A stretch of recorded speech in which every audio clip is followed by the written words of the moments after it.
Na u drejtoi herë pejgamberi alayhi as-salatu wasallam tha inni akhwaf ma akhafu alaykum tha ash-shirku al-asghar. Dini tha o ju umeti jam, ju ka drejtu shokëve të vet, por me këtë ai mesazh i drejtohet njerëzimit dhe umetit krejt. Tha se më shumë ti çka më frigon mua në raport me juve, tha është shirku i vogël. Më shumë ti çka më frigon. Kjo është interesant. Që pejgamberi alisam nuk i tha për një mëkat tjetër, nuk i tha që më shumë ti çka më frigon të kjo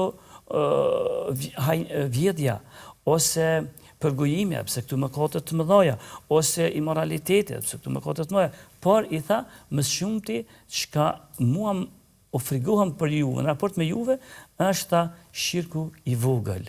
Shirku al-asghar, shirku i vogël. Se shirku është i madh dhe i vogël.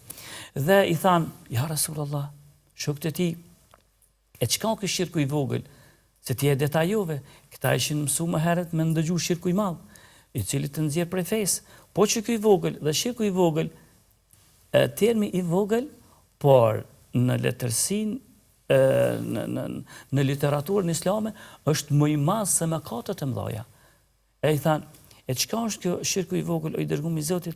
Pejgamberi alayhi as-salatu wasallam tha, shirku i vogël është rria. Me bon veprën për sefasi të njerëzve.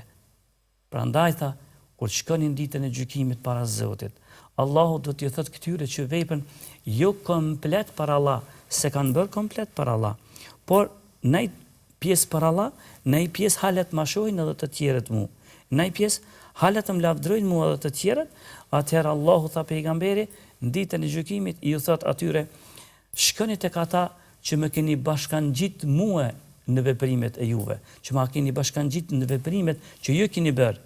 Shkoni te ata, mos po gjeni rastësisht atje ndonjë shpërblim për këta.